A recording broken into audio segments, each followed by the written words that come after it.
Hello, today we're going to talk about 3 things that you want to look for.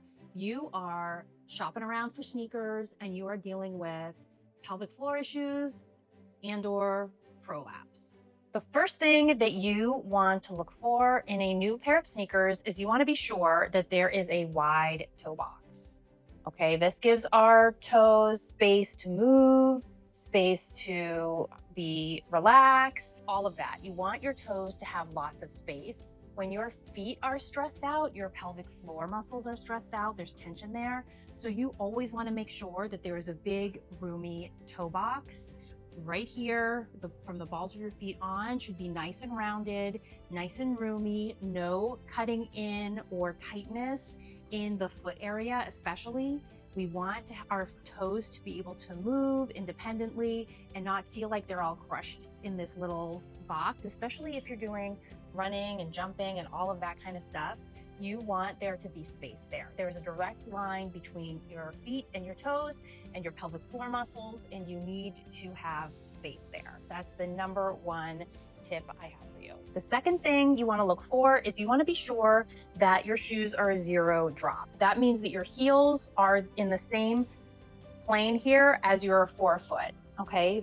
That means that there's not like a lift, there's no heel, the heels are not higher than the rest of the foot.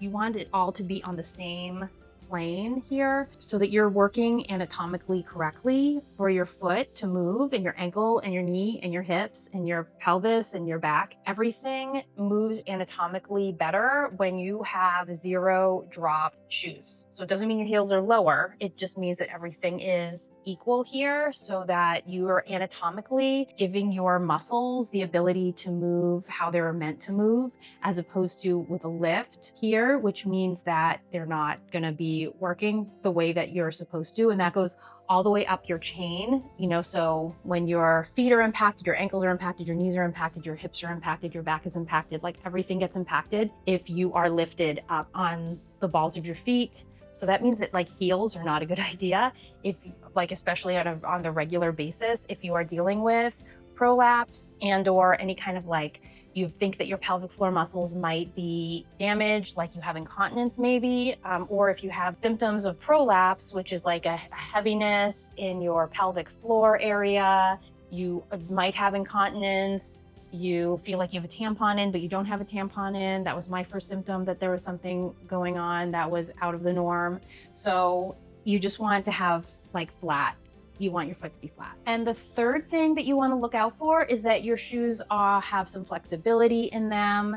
These are probably the stiffest of all of my shoes, but they still feel pretty flexible. You want your foot to be able to move, there to be mobility, not to feel like you're putting your foot into a tight brick.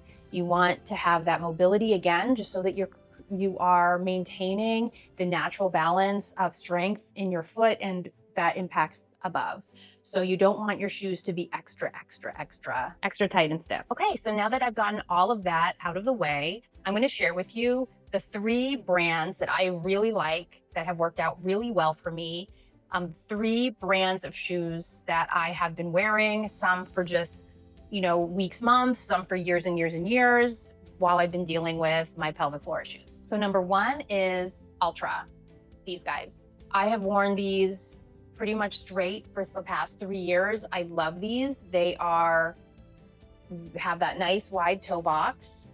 They are 0 drop, and they also are flexible, but they are also really sturdy. I wear these hiking, I wear these out for a run, I wear these all the time, and they are super, super, super well made. I had a pair for 3 years that I just have transitioned out, because they're so well made. You never find a hole in them, and you never find spots wearing out. They're just so well made and so sturdy. And I will probably wear this brand forever. They're so great. They are the perfect blend of, being a sturdy shoe without being too stiff and unforgiving. And you can't beat the toe box. And I also overpronate, which means I sort of roll in when I'm running.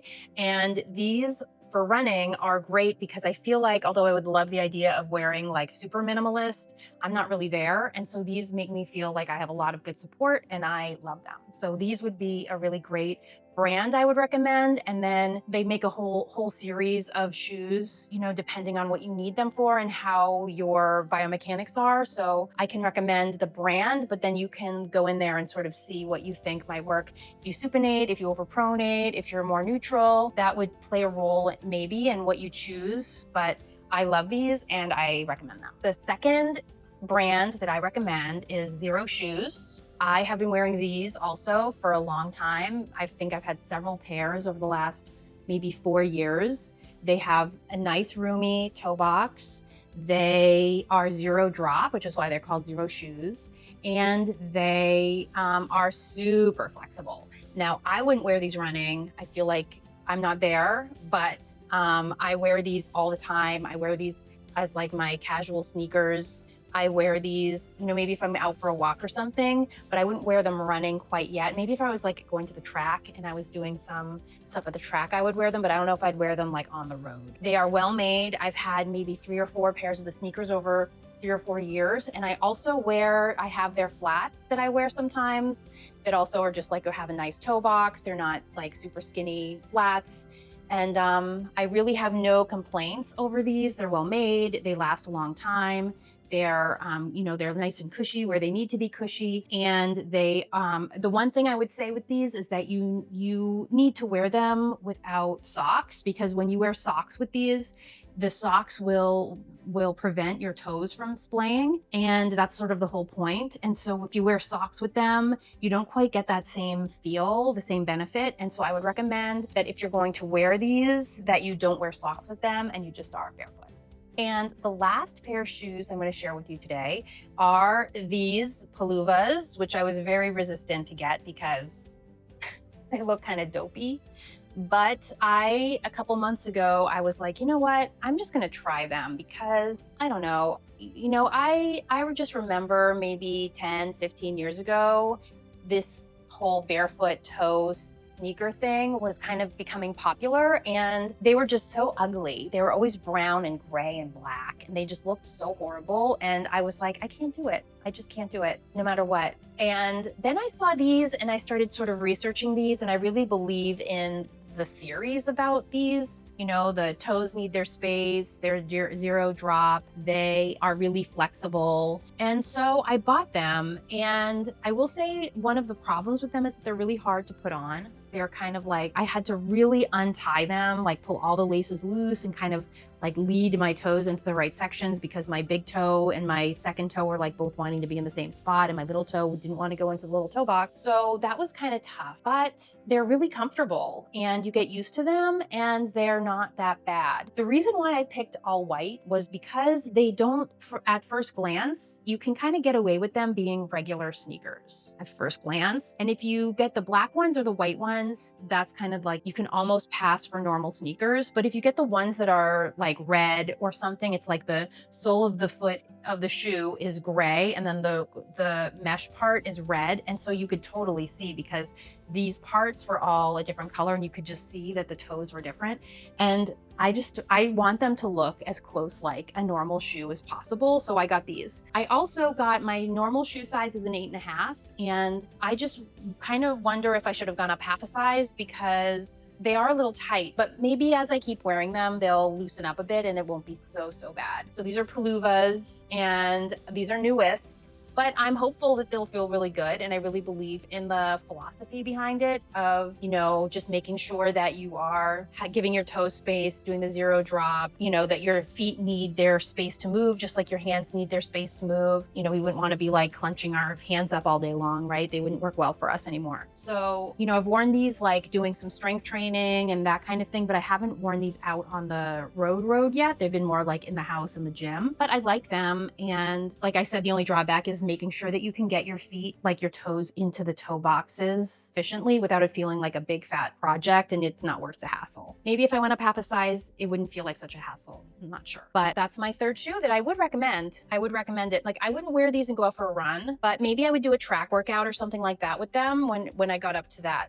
level of comfort with them. But yeah, That's just my third one. So that is it for me today. I hope you found this video very useful. I hope that you have success finding sneakers that work really well for you. I've had to do some work over the years to find my shoes that are great and work for me. So I was happy to pass that along. If that helps someone with the search and wondering why, you know, maybe shoes have become uncomfortable, or like if you've got bunions or you've got that kind of stuff going on, wearing the big toe box is really good. If you've got bunions and you've got pelvic floor issues, you might want to wonder, like start thinking about connecting the dots about like why your feet are bothering. I had a huge foot injury in my 20s, and I've wondered if that's not part of what I've been, you know, dealing with, if it's all, you know, connected in that way for me, where my feet were under so much stress for a few years that it just, my pelvic floor paid a price. And now I'm trying to undo all of that. So that is it. My name is June Melia. I'm a certified personal trainer for the last 25 years, and I've done all sorts of endurance events and ultra distance stuff. And I have been dealing with prolapse, pelvic floor issues that are getting better, but it takes